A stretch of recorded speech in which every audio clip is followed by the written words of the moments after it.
மகர ராசிக்கார அன்பர்கள் அனைவருக்கும் எனது அன்பு கலந்த ஆங்கில புத்தாண்டு நல்வாழ்த்துக்கள் 2026. நான் உங்கள் அஸ்ட்ரோ சின்னதுரை பிளிமிசை கூத்தூர் பெரம்பலூர் மாவட்டம்.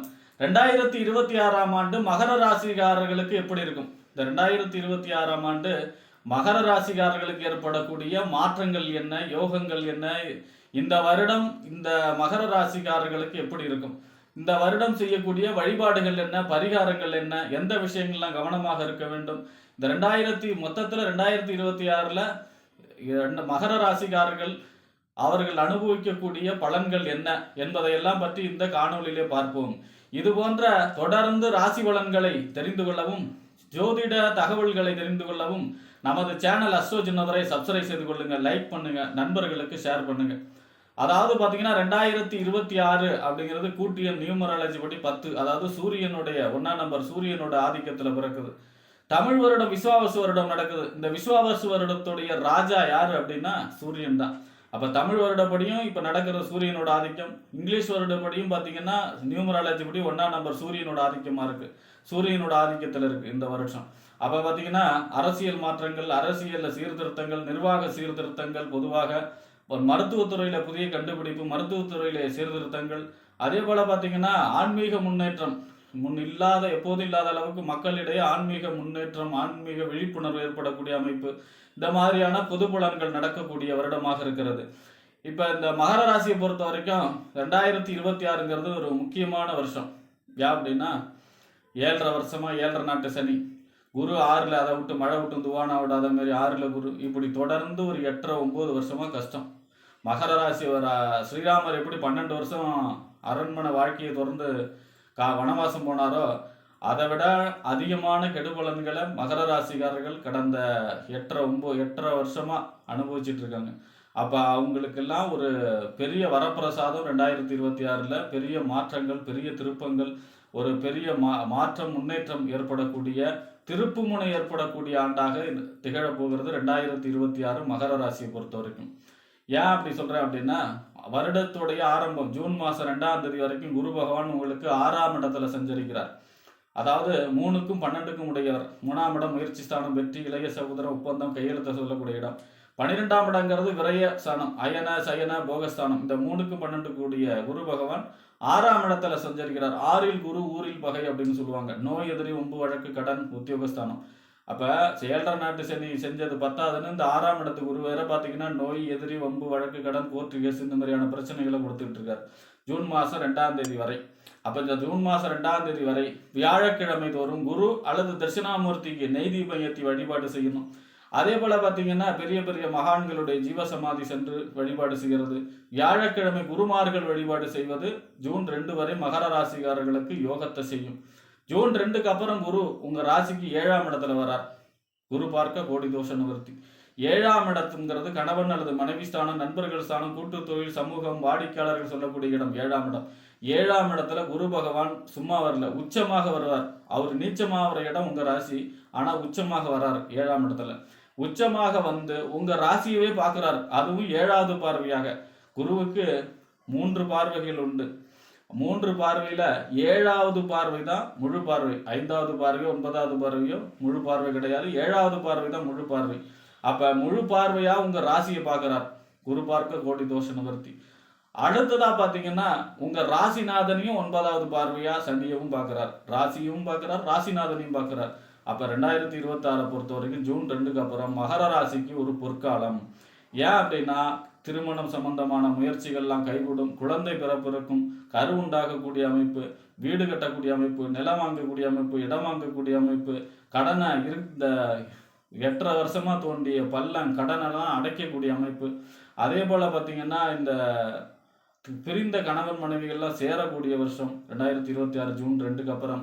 இந்த மாதிரியான அனைத்தும் இழந்ததெல்லாம் திரும்பி கிடைக்கும் இந்த 2026 மகர ராசிக்கு.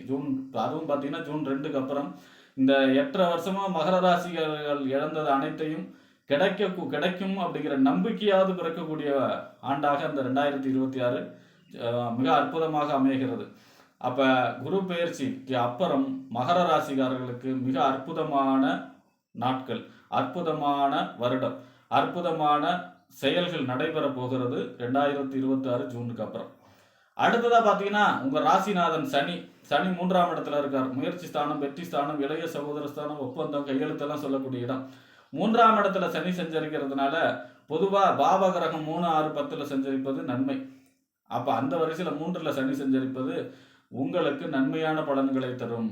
அதுவும் பார்த்தீங்கன்னா ஜூன் 2க்கு அப்புறம் குரு பார்வையோட இருக்கார். குரு பார்வையோட இருக்கிறதுனால சனி சுபத்துவம், ராசியும் சுபத்துவம் அடைகிறது, ராசி நாதனும் சுபத்துவம் அடைகிறார். நாள்பட்ட வியாதியா இருந்தவங்களாம் வியாதி எல்லாம் நீங்க பெறும்.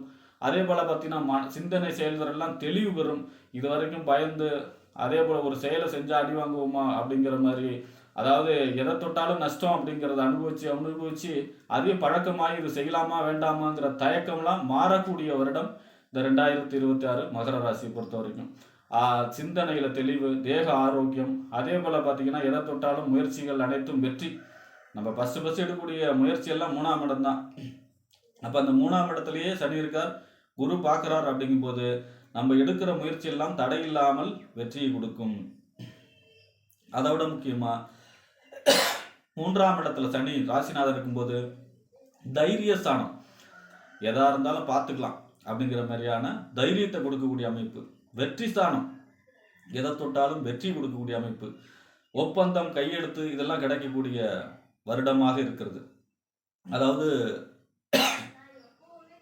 நீங்கள் ஏதாவது அரசு சம்பந்தமான திட்டங்களோ அல்லது அரசு சம்பந்தமான கான்ட்ராக்ட் எதிர்பார்த்தவங்களாம் அதெல்லாம் உங்களுக்கு கிடைக்கக்கூடிய வருடம்.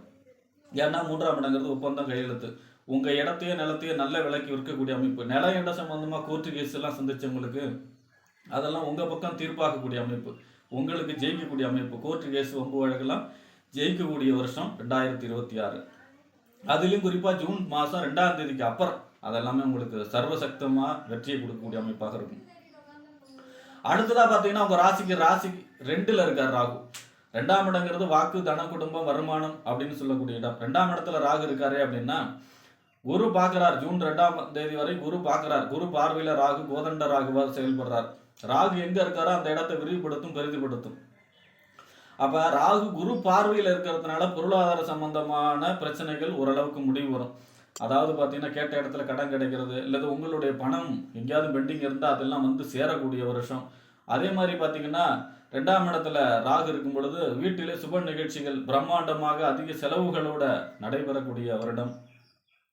ஜூன் 2க்கு அப்புறம் பார்த்தீங்கன்னா குரு பார்வை இருக்காது ராகுக்கு. அதனால குடும்பத்தில் உள்ளவர்களிடம் வாக்குவாதத்தை தவிர்க்க வேண்டும். இந்த கொடுக்கல் வாங்கல்ல நம்பிக்கையின் பேர்ல எதுவும் செய்யக்கூடாது. கொடுக்கல் வாங்கல்ல நம்பிக்கையின் பேர்ல எது செஞ்சாலும் அது உங்களுக்கு நன்மை தராது. அப்ப ஜூன் 2க்கு அப்புறம் பார்த்தீங்கன்னா ராகுவுடைய அதிதேவதை பத்ரகாளி துர்காதேவிக்கு வழிபாடு செய்ய வேண்டும். துர்காதேவிக்கு ராகு காலத்துல வெள்ளிக்கிழமை 10 to 12, ஞாயிற்றுக்கிழமை 4 to 6, செவ்வாய்க்கிழமை 3 to 4 இந்த டைம்ல துர்காதேவிக்கு எலுமிச்சம்பழத்தோட ராகு காலத்துல விளக்கேற்றி வழிபாடு செய்யணும். வாரத்துக்கு ஒரு நாள். ஜூன் 2க்கு அப்புறம் நவம்பர் மாதம் வரைக்கும் செய்யும் பொழுது ராகு உங்களுக்கு செல்வ செழிப்பை கொடுக்கக்கூடிய அமைப்பு, பொருளாதார சம்பந்தமான பிரச்சனைகள்லாம் தீரக்கூடிய அமைப்பை செய்வார். அடுத்ததா பார்த்தீங்கன்னா உங்க ராசிக்கு 8ஆம் இடத்துல கேது இருக்கார். 8ஆம் இடம் மறைவு ஸ்தானம். 8ல கேது இருக்காரே அப்படின்னா வண்டி வாகனங்கள்ல கவனமாக இருக்க வேண்டும், பயணங்கள்ல கவனமாக இருக்க வேண்டும், விஷ ஜந்துக்கள்கிட்ட கவனமாக இருக்க வேண்டும். அதே போல 8ல கேது இருக்கார் அப்படின்னா உக்கிரமான தெய்வ வழிபாடு. 8ல கேது இருக்கார் அப்படின்னா அந்த செய்வினையாவல், பில்லி சூனி, இந்த மாதிரி பிளாக் மேஜிக், அமானுஷ்யத்தால பாதிப்பு ஏற்படும். அதனால பார்த்தீங்கன்னா உக்கிரமான தெய்வ வழிபாடு, முருகப்பெருமான் வழிபாடு, மதுரை வீரன் வழிபாடு, வாராகி வழிபாடு, நவம்பர் மாதம் வரை வாராகி வழிபாடு, இதெல்லாம் வழிபாடுலாம் செய்யும் பொழுது உங்களுக்கு இந்த மாதிரியான பாதிப்புகள்லாம் விலகி உங்களுடைய வெற்றியை நிலைநாட்டக்கூடிய வருடமாக 2026 அமையும். முக்கியமாக பார்த்தீங்கன்னா குரு உங்களுக்கு 7ஆம் இடத்துல உச்சமாகி உங்க ராசியை பார்க்கறதும் உங்க ராசிநாதனை பார்க்கறதும் ஜூன் 2க்கு அப்புறம் அமோகமான பலன்களை, உங்களுடைய ஜாதகத்துல தசாபுத்தி வலுவா இருந்தால் 100% பலன்களை அனுபவிக்கக்கூடிய வருடம். உங்க ஜாதகத்துல தசாபுத்தி சரியில்லை அப்படின்னா கூட இந்த தசாபுத்தியுடைய கெடுபலனும் நடக்காத வருஷமாக அந்த 2026 ஜூனுக்கு அப்புறம் உங்களுக்கு மிக அற்புதமான பலன்களை, பெரிய மாற்றத்தையும் முன்னேற்றத்தையும் அதே போல திருப்பு முனையும் கொடுக்கக்கூடிய ஆண்டாக 2026 மகர ராசிக்காரர்களுக்கு அமையும் என்று கூறி விடைபெறுகிறேன். நன்றி, வணக்கம்.